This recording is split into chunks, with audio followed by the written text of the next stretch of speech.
After the end of World War II, the world was split into two, East and West. This marked the beginning of the era called the Cold War.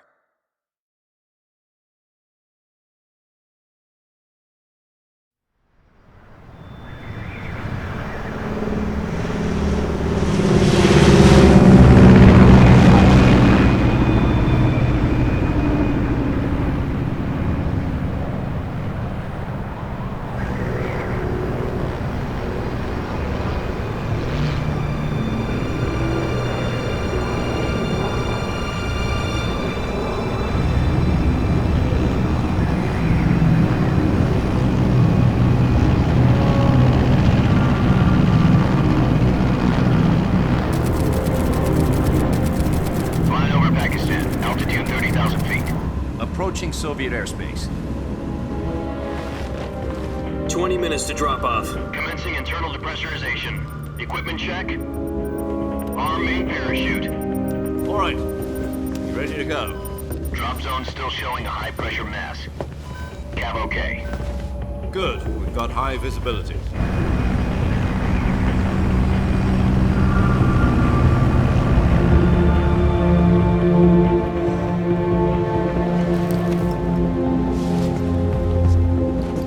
Put out that cigar. Connecting oxygen hose to interior connector. Put on your mask.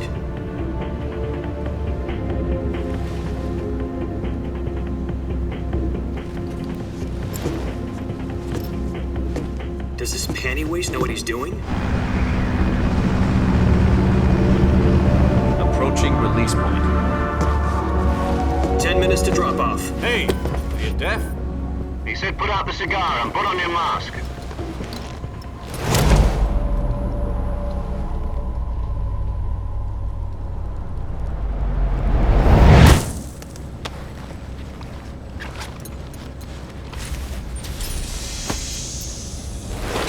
Depressurization complete. Checking oxygen supply. 6 minutes to drop off. Opening rear hatch.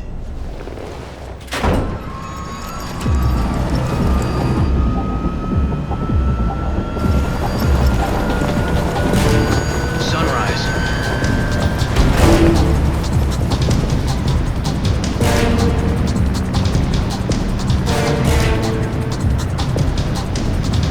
External temperature minus 46 degrees Celsius. 2 minutes to drop off. Stand up. You'll be falling at 130 miles per hour. Try not to get frostbite from the wind chill. 1 minute to drop off. Move to the rear. Activate bailout bottle. This is one for the history books. The world's first halo jump. 10 seconds to drop off. Stand by. Status okay. All green. Prepare for drop off. Countdown. 5, 4, 3, 2, 1. Spread your wings And fly. God be with you.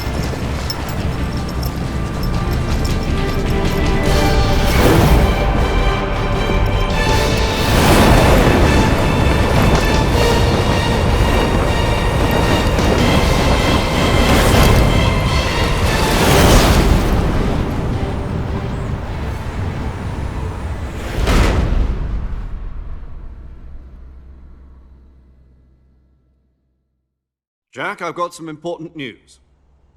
The head of the CIA has finally given us the green light for the virtuous mission. Virtual mission? No, the virtuous mission. The future of our Fox unit depends on it. If it succeeds, we'll be officially organized into a unit. Virtuous mission? Sounds like some kind of initiation ritual.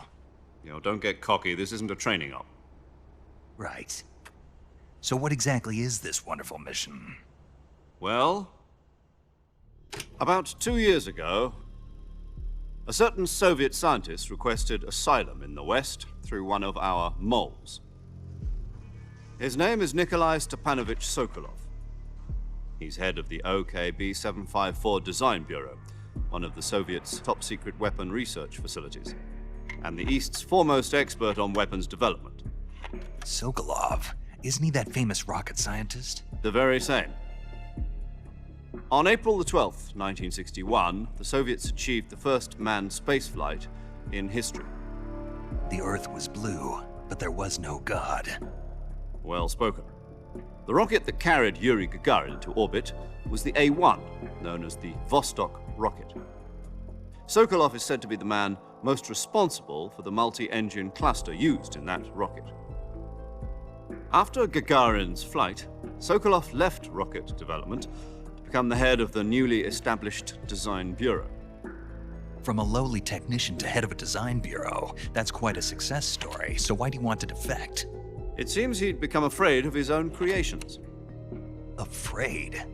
Call it a crisis of conscience. And for that, he left his country and his family behind and went over the fence? Not exactly. One of his conditions was that his family was also to be taken safely to the west. We used a mole to get the family out first and succeeded in sneaking Sokolov over the Berlin Wall shortly afterwards. I was the one who conducted the operation. The security on the eastern side was still full of holes back then. Then what? We got Sokolov over in one piece, but the whole ordeal had left him exhausted, and we checked him into a hospital in West Berlin. It took him 2 weeks and more than 600 miles to get from the research facility in the Soviet Union to Berlin. He was in no condition to say anything coherent. And it was only a week later that we had something much bigger on our hands. The Cuban Missile Crisis. October the 16th, 1962, President Kennedy received word that the Soviets were in the process of deploying intermediate-range ballistic missiles in Cuba.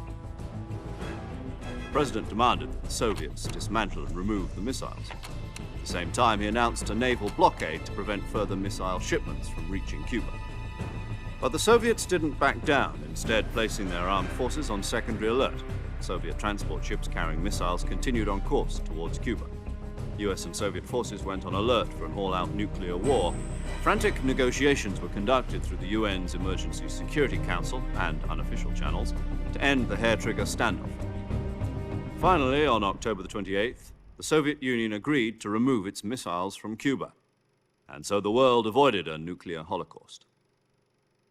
But in order to get the Soviets to pull their missiles out, we had to make a deal. You mean the one where the US agreed to remove its IRBMs from Turkey? No. The Jupiter IRBMs deployed in Turkey were obsolete, and we were going to get rid of them anyway. They had no strategic value whatsoever to either the US or the Russians. The Turkey deal was a ruse, a cover story that was fed to the other intelligence agencies around the world. So what did the Russians really want? Sokolov. They wanted us to return Sokolov. You mean the Soviets pulled out of Cuba just to get their hands on Sokolov? That's right. What the hell was he working on? At the time, we had no idea. We were running out of time. It was either give up Sokolov or risk full-scale nuclear war. In the end, we had no choice. President Kennedy gave in to Khrushchev's demand. The next day, I got Sokolov out of the hospital, handing him over to agents on the eastern side. Sokolov kept on screaming, "Save me," until he disappeared from my sight. Then a month ago, we received some new information from one of our moles. About Sokolov? Yes. He was taken back to the research facility and forced to continue working on the weapon in question under KGB supervision. What's more, it's on the verge of completion. So what kind of weapon is it? Something to do with space rockets? No, missiles. Same technology. I guess you're right. We don't know the details, but it appears to be a new kind of nuclear device. For half a year now, the Soviets have been conducting frequent nuclear tests at Semipalatinsk. Something to do with the weapon, I assume. We're talking about a secret weapon so big that Khrushchev was ready to pull out of Cuba to get it back. Is Sokolov still in the facility? No. According to our intelligence, he's in Selinoyarsk, a place in the mountains about 3 miles to the west that's known as the Virgin Cliffs. The Virgin Cliffs. Nice name for a virtuous mission. They moved him there just recently. Why? Apparently, they're conducting a field test of the weapon, but it's our best chance to get him back. This mission would never have been possible if he was still in the research facility. This is our last chance. Sokolov must have known that too when he contacted us.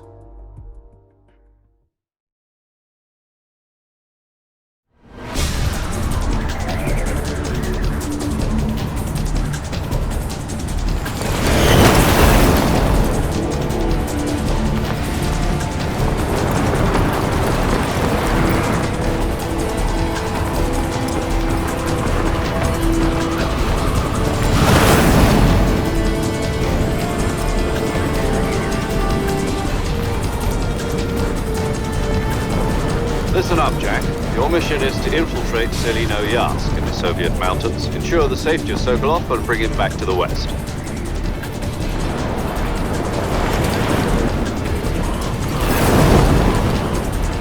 If we don't get Sokolov back before that weapon is complete, we'll be facing a major crisis. The clock is ticking.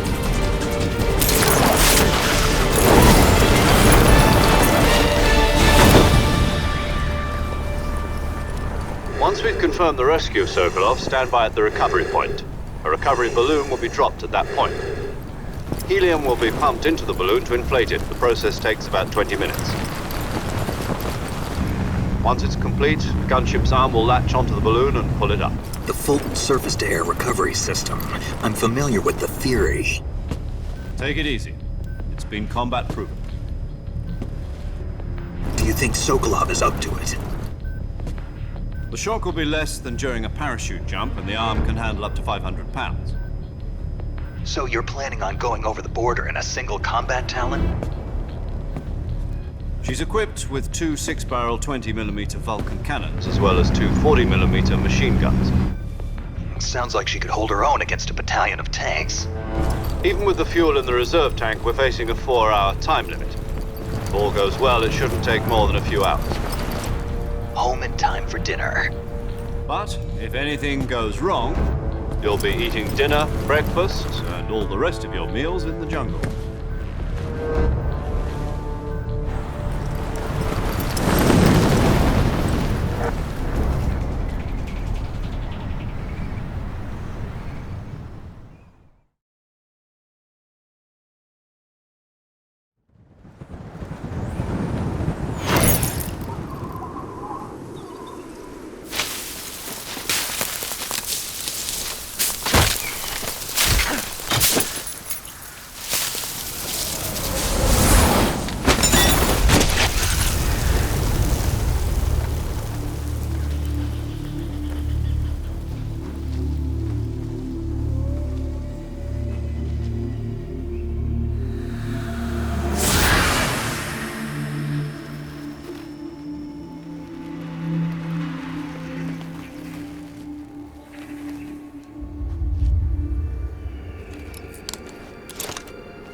Do you copy?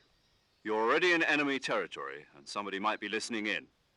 From here on out, we'll be using code names to refer to each other. Your code name for this mission will be Naked Snake. I'll be referring to you as Snake from now on. You're not to mention your real name. Snake? Oh, you don't like snakes? What do you mean? Well, you've eaten one before, haven't you? In survival training. I'm glad to hear that. I don't know if I'd ever order one in a restaurant, but... Be careful, you might not have a choice. What about you, Major? What should I call you? Let's see. I'll be Tom. Call me Major Tom. This will be a sneaking mission. You must not be seen by the enemy. You must leave no trace of your presence. Is that clear? This kind of infiltration is the Fox unit's speciality. In other words, weapons and equipment are procured on site. That goes for food as well. You're completely naked, just as your name implies. Great. Now I see why you asked me if I like snakes. I suppose calling me Snake was your idea of a joke, too. No, there's a good reason for that. I'll tell you later when the time is right. Gotcha. Getting back to the subject, how exactly am I supposed to feed myself? You've been issued a knife and a tranquilizer gun. Use them to hunt for food. You'll also find some medical supplies in your backpack. Yeah, about the backpack. I lost it in a tree on the way down. I see. Well, you'd better go back and get it then. You know where it is? No problem. I can see it from here. It's stuck on a branch.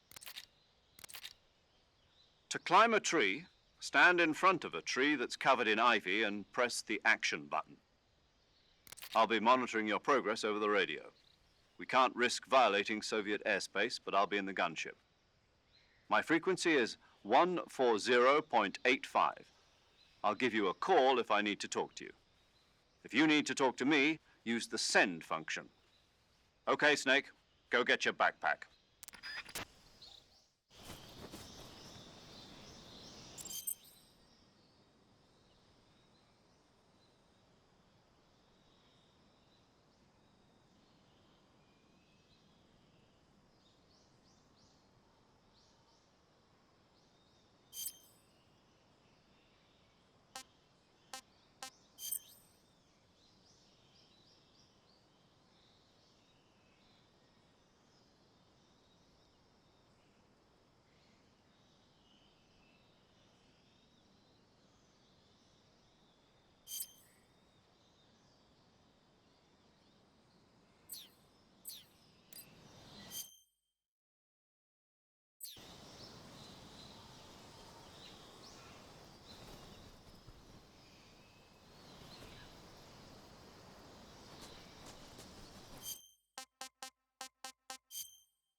I see you've retrieved your backpack, Snake.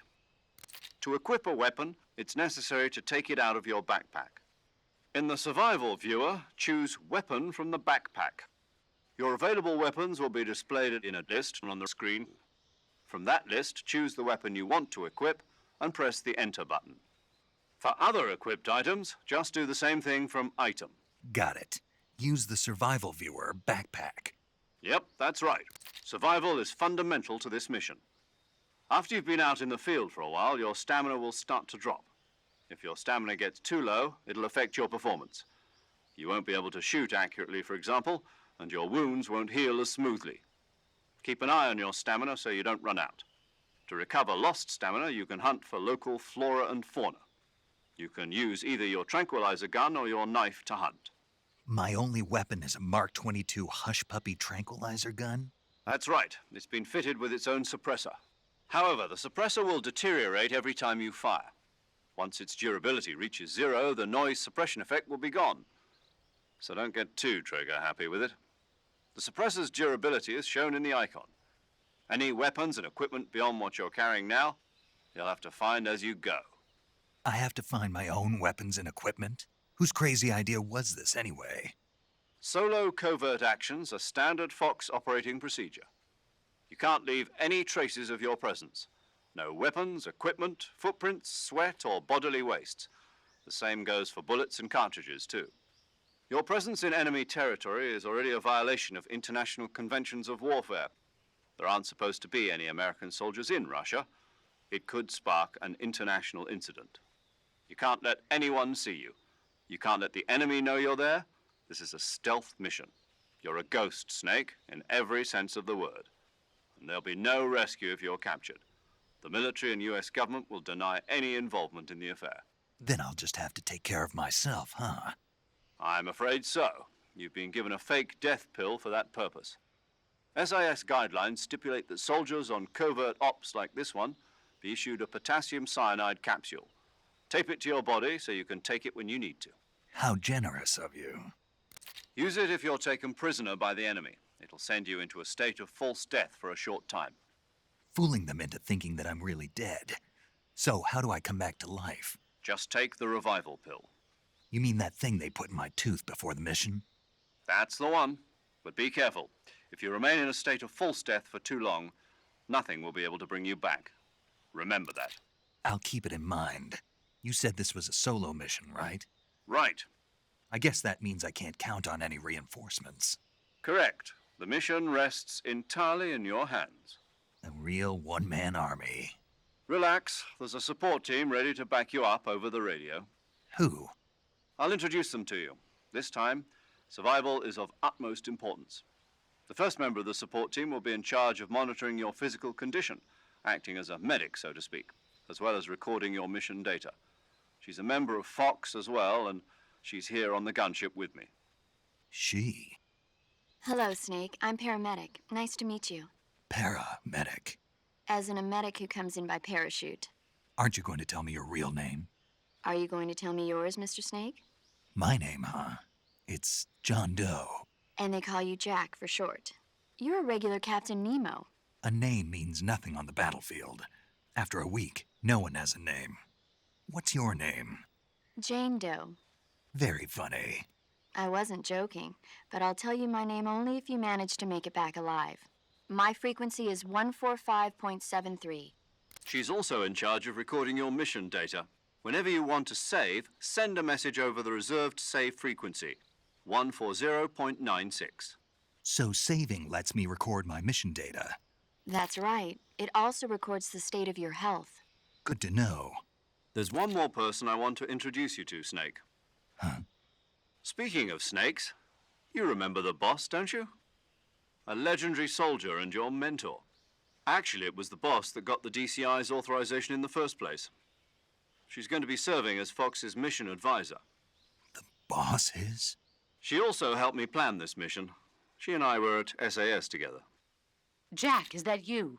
How many years has it been? Boss? That's right. It's me. Talk to me. Let me hear your voice. It's been 5 years, 72 days, and 18 hours. You've lost weight. You can tell just by the sound of my voice. Of course I can. I know all about you. Really? Well, I don't know anything about you. What's that supposed to mean? Why'd you disappear on me all of a sudden? I was on a top-secret mission. You didn't need me anymore. But there were still so many things I wanted you to teach me.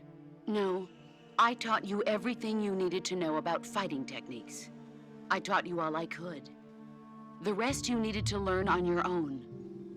Techniques, sure. But what about how to think like a soldier? How to think like a soldier? I can't teach you that.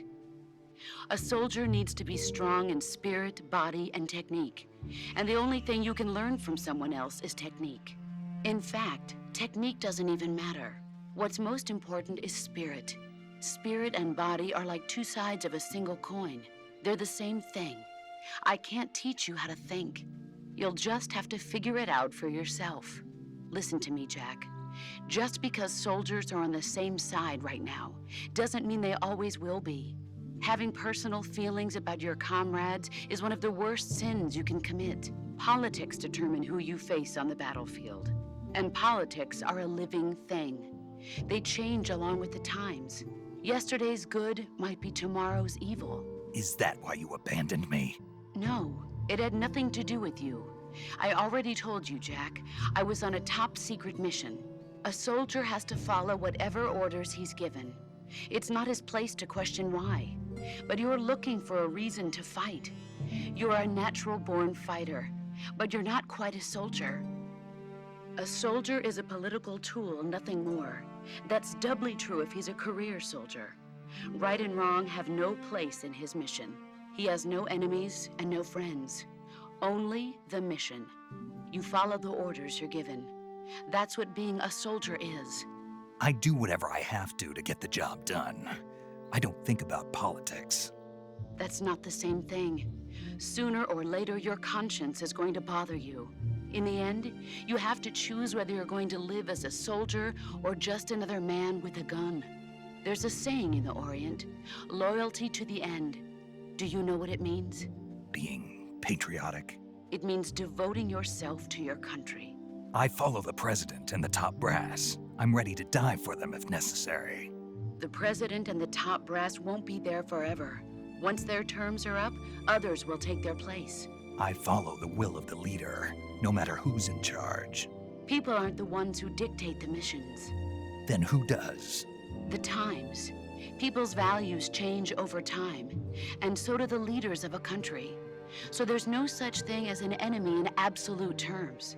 The enemies we fight are only enemies in relative terms, constantly changing with the times.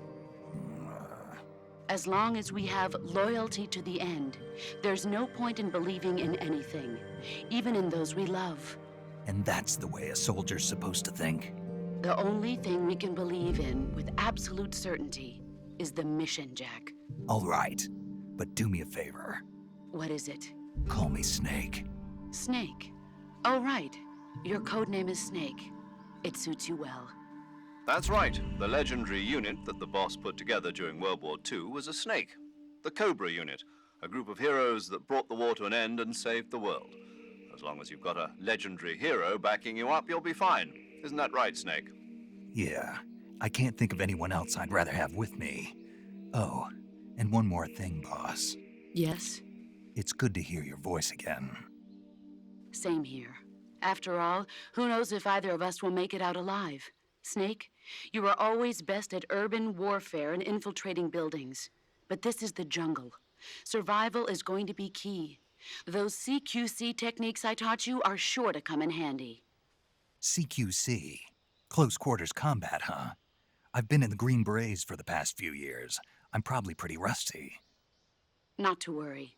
I'll be here to help you remember. After all, this is your first actual survival mission. I'll be supporting you over the radio. Where are you, boss? Next to the Major? The boss is communicating with us by radio from aboard a Permit-class submarine in the Arctic Ocean. My frequency is 141.80. Call me if you need my advice on battle techniques. Gotcha. Your mission is to retrieve Dr. Sokolov. Dr. Sokolov is being held in an abandoned factory located to the north of your current position. Avoid heavy combat and don't let anyone see you. Don't forget that this is a stealth mission. Snake, try to remember some of the basics of CQC.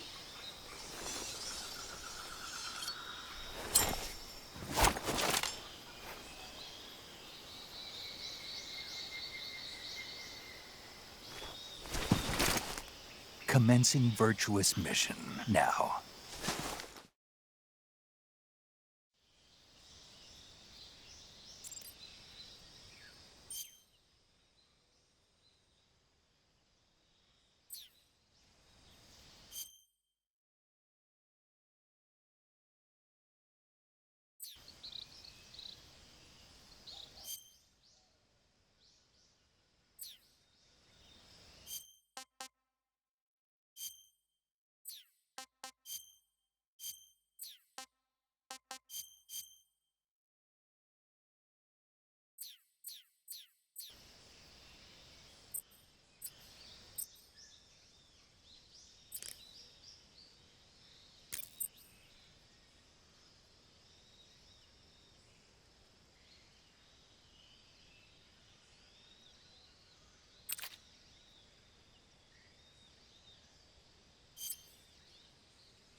Saving the game, Snake?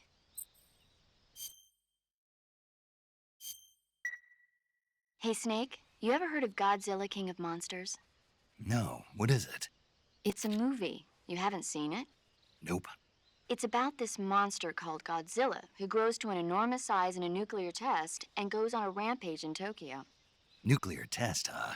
Then the Marshall Islands must be crawling with giant monsters right about now. It's just make-believe. Maybe that's why my pants have been so tight lately. Snake, it's a movie, not a report out of Los Alamos. I know. So then what happened? Godzilla is immune to all weapons, and humanity has no way to stop the monster. Dr. Shirazawa develops a new type of weapon, but meanwhile, Godzilla's getting closer and closer to Tokyo, obliterating everything in its path. It was originally a Japanese movie, but they made an American version, too. I recommend seeing the original Japanese one if you ever get the chance. It's mostly mindless fun, but it's also got a serious anti-nuke message as well. Where can I see the original? You'll just have to go to Japan. Really? That's too bad. Well, if you wait 40 years, you might be able to see it in America, too. Why's that? 2004 will be Godzilla's 50th birthday. You think they're still going to be making Godzilla movies then? Of course! Everybody loves Godzilla. You sure know a lot about movies. I don't suppose you're the movie-watching type, are you? Not really. Okay, then I'll tell you everything I know. When the going gets tough, movies can save your life. It's always good to be able to look at things from a different perspective when you get in a jam. That's the magic of movies. No kidding. Well, I guess it might at least make a nice distraction. That's the spirit, Snake. Have a little fun.